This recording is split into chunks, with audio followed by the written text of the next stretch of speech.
Hello guys, for today's video, magluluto tayo ng ating buffalo drumstick. Nag-ready ako dito ng harina.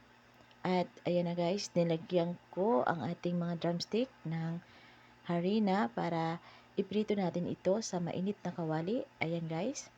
So, meron tayo ditong ilang piraso na drumstick at gagawin nating buffalo drumstick kasi walang wings, kaya ito na lang, drumstick na lang ang aking ginamit. At ayan na guys, hintay lang nating maluto at mag-brown ang kulay.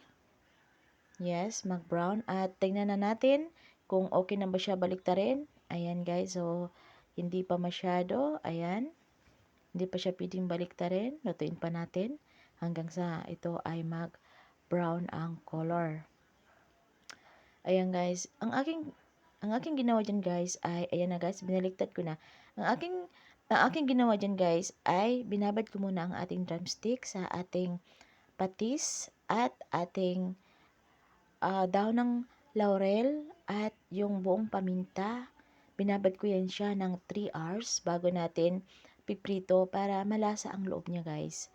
Kayo na lang bahala kung ilang oras ang inyong pagbabad. At ito na guys, luto na ang ating drumstick. Ayan, at mag-ready naman tayo ng kanyang sauce. Ayan, so ang ginamit ko dyan guys ay yung chili sauce ang aking ginamit. Ayan, chili sauce, talagang maanghang, sobrang anghang ang ating ilalagay sa ating sauce, sa ating buffalo. Ayan, so chili sauce, nilagyan ko na ng paminta at konting ketchup para hindi lahat talagang sobrang anghang kasi yan guys.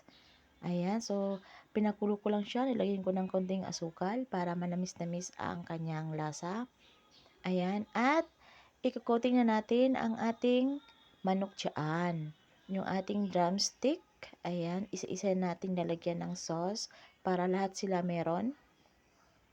At yan guys, ayun na, nilagay ko na ang ating drumstick. So, guys, ang ginamit ko drumstick kasi wala tayong chicken wings. Kaya, pili naman kahit ano, basta manok. Ayan. So, lahat ko na yan nilagyan. Ayan. So, parang kunti lang ang ating sauce, pero okay na naman kasi lahat naman ito malalagyan guys. So, ilang piraso lang naman to. Ayan guys. So, wag mo nyo lang masyadong ibabad kasi hindi na siya crispy ang ating manok. So, kailangan pag kinagat natin ay may crispy pa siya. Ayan na guys. So, luto na at lagyan ko na ng sauce. Ayan na ang ating buffalo drumstick.